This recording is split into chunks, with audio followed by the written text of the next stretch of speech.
people! Welcome to the first part of our video series Satrangi to celebrate Pride Month. Let's welcome our panelists, our friends only, who will be sharing some interesting insights with us. We have Jagoshani Bhattacharya, Ognirudra Chatterjee, Ritika Roy Chaudhuri, Anushka Nandi, Mitesh Kumar, and Avantika Bagchi. Not only in India but throughout the world, the LGBT plus community has been one of the most misunderstood and marginalized communities. Jago, can you please share with us the basic concept of the LGBT plus community and what is Pride Month exactly? Absolutely. So, the LGBTQIA+ plus community is one of the largest communities in the world. But why is it so special?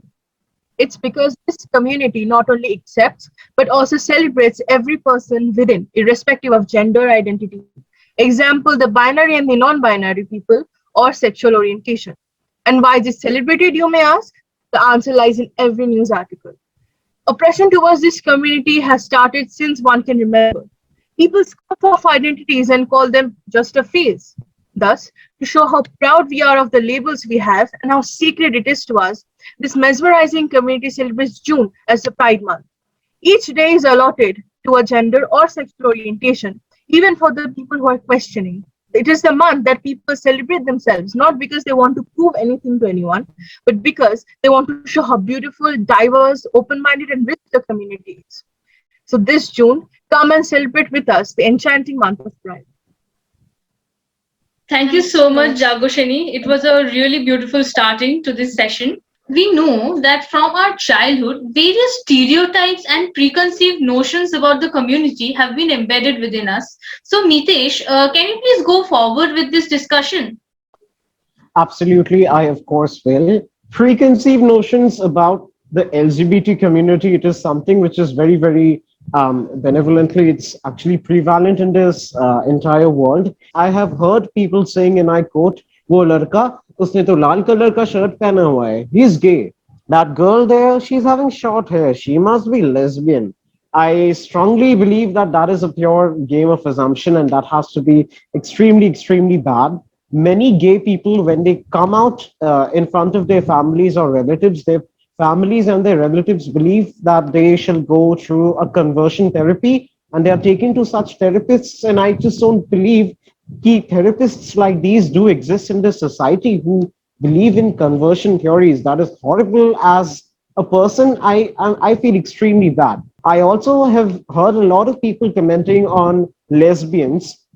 People think that lesbians are lesbians because they do not get a proper guy, and that to me is absolutely nonsense. It does not make any sense. Many people who belong to this community are bullied to some serious extents. In our school also, I have a friend, Avantika Bagchi. She's in this meeting who experienced all of this, and I would please want Avantika to tell us the story, what you experienced. It would be so nice of you if you actually share with us what happened with you in the school.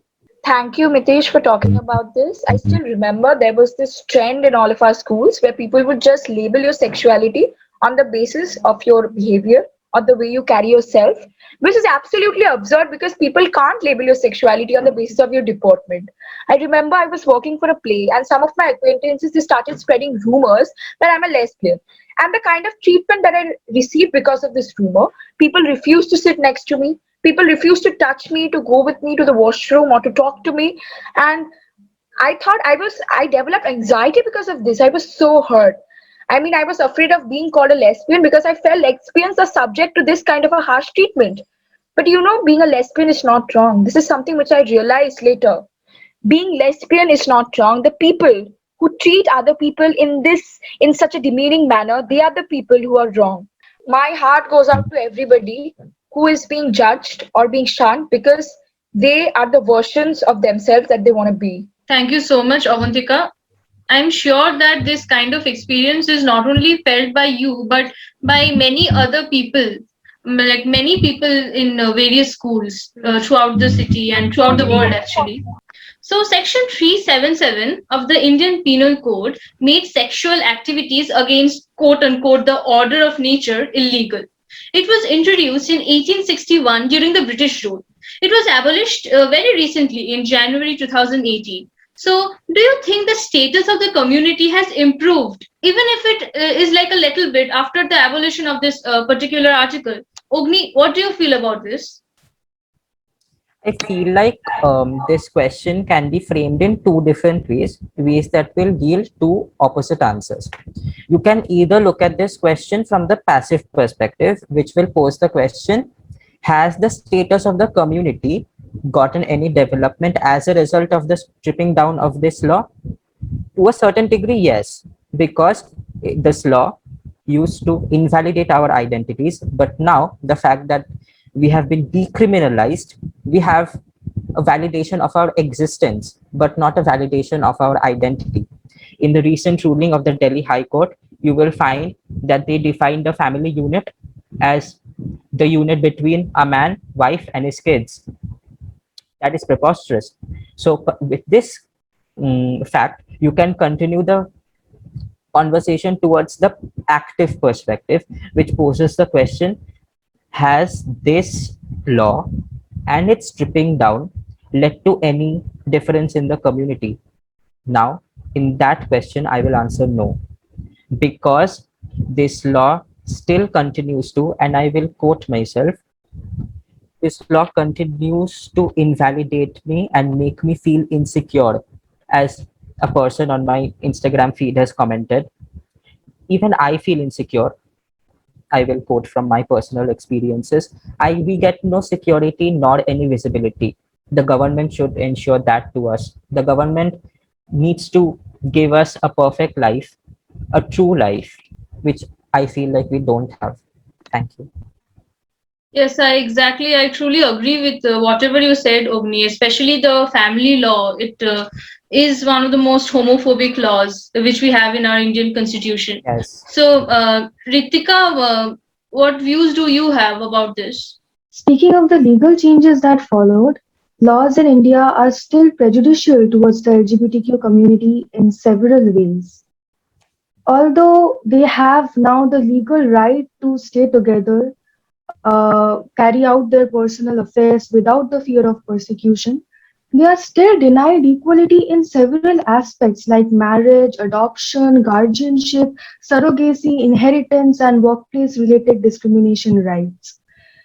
I feel new laws need to be formulated and existing laws need to be amended to look after the social security, well-being, health, and employment of the community members. Now, coming to the social changes, I feel that the mindset of people has not changed. Acceptance from society is still very difficult. In many families, still, the discussion over this issue is forbidden. And that is also, another thing that is prevalent is resentment, hostility, violence, and disapproval from the family members of same-sex partners staying together. Now, coming to my personal experience, I had a male teacher in my dance class who had certain qualities that are regarded characteristic of women. As I can recall, there were many students in our class who used to taunt, ridicule, and mock him behind his back, labeling him as gay. I strongly believe that one's gestures, ways of dressing, styling, talking, or speaking does not determine one's sexual orientation. If I talk about schools, I feel that in their sex education classes, schools should not only teach about good touch and bad touch, they should also sensitize the students about this issue and make them understand that homosexuality is not something immoral, neither it is a phase that is going to pass. Bullying of this community is another major issue which needs to be addressed. And I feel that until and unless all these changes are made, we can't really say that the status of the community has changed after the abolition of Article 377. Thank you so much, Ritika. It was really very informative. Truly, Section 377 was against the Article 15 of the Indian Constitution, that is, the right to equality. Seriously, who is the society to decide who to love and live with? वो कहते हैं इश्क हद में